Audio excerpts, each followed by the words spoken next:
नमस्कार विद्यार्थी मित्रांनो, स्वागत आहे तुम्हा सर्वांचं अभ्यास गुरु या चॅनलवर। विद्यार्थी मित्रांनो, या व्हिडिओमध्ये 50 वन लाइनर प्रश्न आपण पाहणार आहोत। असे प्रश्न जे प्रश्न वारंवार पोलीस भरतीमध्ये, तलाठी भरतीमध्ये, वनरक्षक भरतीमध्ये विचारले गेलेले आहेत। जे प्रश्न परीक्षेमध्ये विचारले गेलेले आहेत तेच प्रश्न आपण या व्हिडिओमध्ये पाहणार आहोत। त्यामुळे हा व्हिडिओ प्रामाणिकपणे शेवटपर्यंत पहा। चला तर बघूया प्रश्न पहिला आहे, मराठा हे वृत्तपत्र कोणी सुरू केले? तर लोकमान्य टिळक यांनी मराठा हे वृत्तपत्र सुरू केलं। 10 वेळापेक्षाही जास्त वेळा हा प्रश्न तलाठी भरती, पोलीस भरतीमध्ये विचारला गेलेला आहे। विद्यार्थी मित्रांनो, लगेच मला कमेंटमध्ये सांगायचं आहे, मराठा हे वृत्तपत्र लोकमान्य टिळक यांनी सुरू केलं तर ते कोणत्या भाषेत सुरू केलं होतं? लगेच मला कमेंट करून सांगायचं आहे। पुढचा प्रश्न पहा, अरबी समुद्रात असलेल्या भारतीय बेटांचे मुख्य वैशिष्ट्य काय आहे? तर सर्व बेटे प्रवाळ खडक आहेत। काय वैशिष्ट्य आहे? सर्व बेटे प्रवाळ खडक आहेत। विद्यार्थी मित्रांनो, प्रवाळ खडक म्हणजे काय ते आपल्याला माहिती पाहिजे। या ठिकाणी पहा, या इमेजमध्ये हे जे काही दिसत आहे हे आहे प्रवाळ खडक। मग प्रवाळ खडक म्हणजे काय ते आपल्याला माहिती पाहिजे। विद्यार्थी मित्रांनो, समुद्रामध्ये असे काही जीव असतात ते एकत्रित वस्ती करून राहतात। काय? असे काही जीव असतात ते एकत्रित वस्ती करून राहतात आणि ते काय करतात? स्वतःभोवती एक सांगाडा तयार करतात। तो सांगाडा जो असतो तो कशाचा असतो? चुनखडीचा असतो। लक्षात ठेवा, समुद्रामध्ये असे काही जीव आहेत ते एकत्रित वस्ती करून राहतात, स्वतःभोवती सांगाडा तयार करतात चुनखडीचा, आणि हा सांगाडा तयार करून सर्व असं एकत्रित राहतात। आणि हाच तो जीव आहे, हाच तो पार्ट आहे ज्याला आपण प्रवाळ खडक असं म्हणतो। लक्षात ठेवा, हे जे दिसत आहे हेच आहे प्रवाळ खडक। कळलं? या ठिकाणी प्रश्न पहा, अरबी समुद्रात असलेल्या भारतीय बेटांचे मुख्य वैशिष्ट्य काय आहे? तर सर्व बेटे प्रवाळ खडक आहेत, प्रवाळ खडक आहेत। लक्षात ठेवा, जीव आहे, एक प्राणी आहे, त्यांनी स्वतःभोवती एक सांगाडा तयार केला आहे, चुनखडीचा सांगाडा तयार केला आहे, आणि मग ते सर्व एकत्रित आले आणि तो आपला असा खडकासारखा पार्ट दिसतो आणि मग त्यालाच काय म्हणतात? प्रवाळ खडक। पुढील प्रश्न पहा, आंबेनळी घाट कोणत्या 2 ठिकाणादरम्यान आहे? तर महाबळेश्वर, पोलादपूर दरम्यान। लक्षात ठेवा, प्रश्न परीक्षेमध्ये वारंवार विचारला गेला आहे। आंबेनळी घाट कोणत्या 2 ठिकाणांदरम्यान आहे? तर महाबळेश्वर आणि पोलादपूर दरम्यान। विद्यार्थी मित्रांनो, आंबेनळी घाटाचं वैशिष्ट्य काय आहे? तर सर्पाकृती वळणदार रस्ता, ऐतिहासिक व सुंदर घाट आहे। हे आहे आंबेनळी घाटाचं वैशिष्ट्य। मग विद्यार्थी मित्रांनो, आपल्याला असाही प्रश्न येऊ शकतो की आंबेनळी घाट कोणत्या 2 जिल्ह्यांदरम्यान आहे? तर या ठिकाणी काय आहे? महाबळेश्वर। या ठिकाणी काय आहे? पोलादपूर। मग महाबळेश्वर कोणत्या जिल्ह्यात आहे? तर सातारा जिल्ह्यात आहे। लक्षात ठेवा, महाबळेश्वर सातारा जिल्ह्यात आहे। आणि पोलादपूर कोणत्या जिल्ह्यात आहे? तर पोलादपूर आहे रायगड जिल्ह्यात। रायगड जिल्ह्यात। आपलं उत्तर काय असणार? आंबेनळी घाट हा सातारा आणि रायगड या 2 जिल्ह्यांच्या दरम्यान आहे। ओके, पुढे पहा, HIV विषाणूमुळे कोणता रोग होतो? तर एड्स। सोपा प्रश्न आहे। HIV हा विषाणू आहे, या विषाणूमुळे कोणता रोग होतो? एड्स। रात्रीच्या वेळी वटवाघुळे कोणत्या लाटांच्या मदतीने सुरक्षितपणे उडतात? तर अल्ट्रासॉनिक लाटा। लक्षात ठेवा, या ठिकाणी तुम्हाला दिसतंय वटवाघूळ। ओके, रात्रीच्या वेळी ते काय करतात? उडतात। तर मग ते सुरक्षितपणे उडतात की नाही? मग कोणत्या लाटांच्या मदतीने? तर अल्ट्रासॉनिक लाटा। पुढील प्रश्न पहा, वि जोग, गजानन जोशी, अरविंद मफतलाल, TN कृष्णन हे कोणत्या वाद्याशी संबंधित आहे? तर व्हायोलिन। वि जोग व्हायोलिन वाद्याशी संबंधित आहे, गजानन जोशी व्हायोलिन वाद्याशी संबंधित आहे, अरविंद मफतलाल, TN कृष्णन हे व्हायोलिन या वाद्याशी संबंधित आहे। विद्यार्थी मित्रांनो, तुम्हाला व्यवस्थित समजावं म्हणून मी तुम्हाला इमेज दाखवत आहे। ओके, पुढे पहा, रामकृष्ण मिशनची स्थापना कोणी केली? तर स्वामी विवेकानंद यांनी रामकृष्ण मिशनची स्थापना केली। हा प्रश्न 20 वेळापेक्षाही जास्त वेळा पोलीस भरती, तलाठी भरती, वनरक्षक भरतीमध्ये विचारला गेला आहे. लक्षात ठेवा. रामकृष्ण मिशन, स्वामी विवेकानंद. पुढील प्रश्न पहा. लोकमान्य टिळकांनी कोणत्या उत्सवाला सार्वजनिक रूप दिले? तर गणेशोत्सव. प्रश्न महत्वपूर्ण आहे. लोकमान्य टिळकांनी गणेशोत्सव हा जो काही उत्सव आहे याला सार्वजनिक रूप दिले. पुढील प्रश्न पहा. सिल्व्हर फायबर क्रांती कशाशी संबंधित आहे? तर कापूस उत्पादन.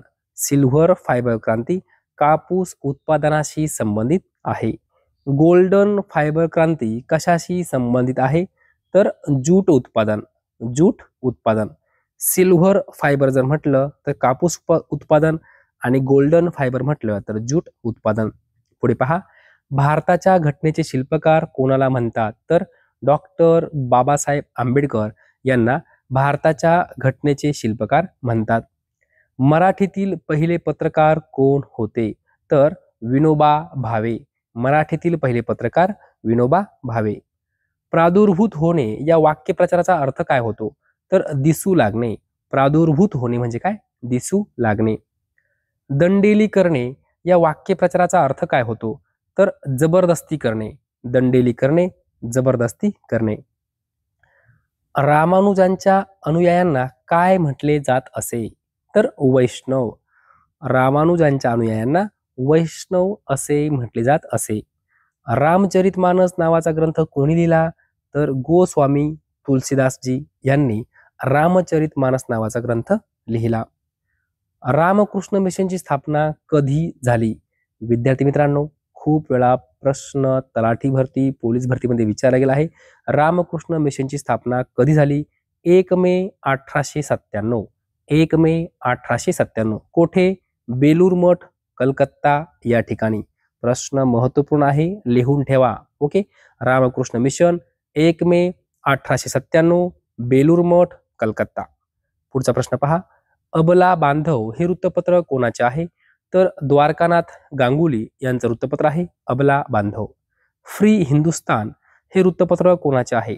तर तारकानाथ दास यांचं वृत्तपत्र आहे फ्री हिंदुस्तान. जन्मभूमी हे वृत्तपत्र कोणाचे आहे? तर पट्टाभी सीतारामय्या यांचं वृत्तपत्र आहे जन्मभूमी. तलवार हे वृत्तपत्र कोणाचे आहे? तर वीरेंद्रनाथ चट्टोपाध्याय. तलवार हे वृत्तपत्र वीरेंद्रनाथ चट्टोपाध्याय यांचं आहे. सुरक्षा आगगाडीच्या गुलामध्ये कोणता ज्वलनशील पदार्थ वापरला जातो? तर अँटीमनी ट्रायसल्फाइड. कोणता? अँटीमनी ट्रायसल्फाइड. लक्षात ठेवा.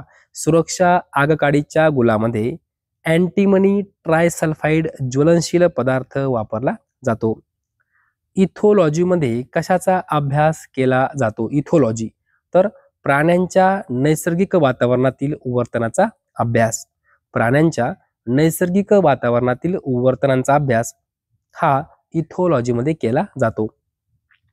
सूर्यप्रकाशाच्या मदतीने शरीरात कोणते जीवनसत्व तयार होते? तर व्हिटॅमिन डी. Vitamin D. रक्त गोठण्यास कोणते जीवनसत्व मदत करते? तर व्हिटॅमिन के. लक्षात ठेवा. प्रश्न तलाठी भरतीमध्ये विचारला गेला आहे. रक्त गोठण्यास के जीवनसत्व मदत करते. लाफिंग गॅस म्हणजे काय? तर नायट्रस ऑक्साईड. लाफिंग गॅस म्हणजे काय? Nitrous oxide. अणुऊर्जा प्रकल्पांमध्ये कोणत्या प्रकारची अणु अभिक्रिया होते? तर न्यूक्लिअर फ्युजन. Nuclear fusion. भारतातील प्रांतांना स्वायत्तता कोणत्या कायद्याने दिली? तर भारत सरकार कायदा 1935. प्रश्न महत्वपूर्ण आहे. भारतातील प्रांतांना स्वायत्तता कोणत्या कायद्याने दिली? तर भारत सरकार कायदा 1935. काळ्या मातीतील पांढरे सोने म्हणून कोणत्या पिकाला ओळखले जाते? तर कापूस या पिकाला ओळखले जाते. काळ्या मातीतील पांढरे सोने. ओके. पांढरे सोने पिकवणारा जिल्हा कोणत्या जिल्ह्याला म्हटले जाते? तर यवतमाळ जिल्ह्याला पांढरे सोने पिकवणारा जिल्हा असं म्हटलं जातं. यवतमाळ. आंतरराष्ट्रीय फळ दिन कधी असतो? तर 1 जुलै. आंतरराष्ट्रीय फळ दिन 1 जुलै. महिला शेतकरी दिन कधी असतो? 15 ऑक्टोबर. महिला शेतकरी दिन 15 ऑक्टोबर. मानसिक आरोग्य कायदा कधीचा आहे? 1987. मानसिक आरोग्य कायदा 1987. कुटुंब न्यायालय कायदा कधीचा आहे? तर 1984. कुटुंब न्यायालय कायदा 1984. आंबेनळी घाट कोणत्या 2 जिल्ह्यांदरम्यान आहे? तर रायगड, सातारा. विद्यार्थी मित्रांनो लक्षात ठेवा, आंबेनळी घाट रायगड आणि सातारा या 2 जिल्ह्यांच्या दरम्यान आहे. पोलादपूर तालुका कोणत्या जिल्ह्यात आहे? तर पोलादपूर तालुका रायगड जिल्ह्यात आहे. पोलादपूर तालुका रायगड जिल्हा. महाबळेश्वर कोणत्या जिल्ह्यात आहे? सातारा जिल्ह्यात आहे. विद्यार्थी मित्रांनो, तुम्हाला एक प्रश्न मी सांगितला, काय?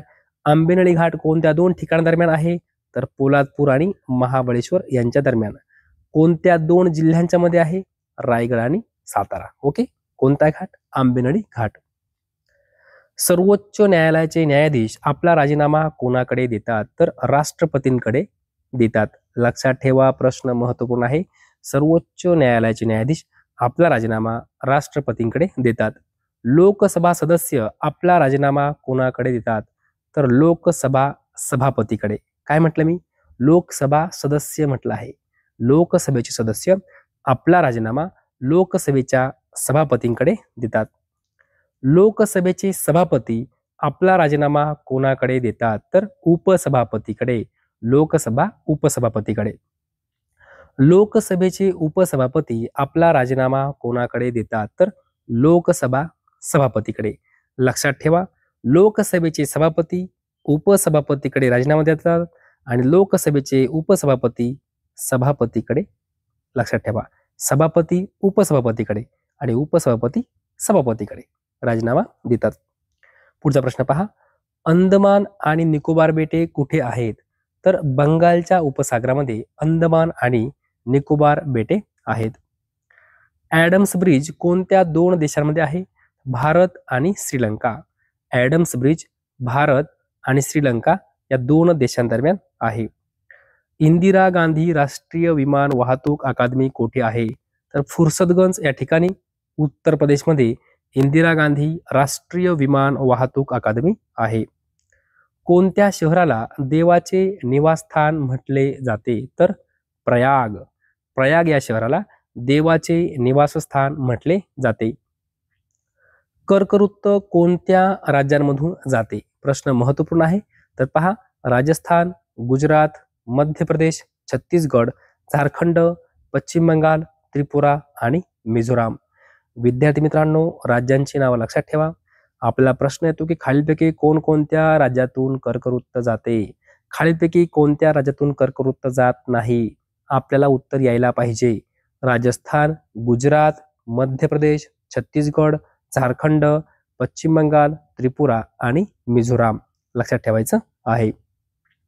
पुढे पहा, वेलचीच्या टेकड्या कुठे आहे? तर केरळ राज्यामध्ये वेलचीच्या टेकड्या आहेत. ओके. कावेरी पाणीवादात कोणती राज्ये सहभागी आहेत?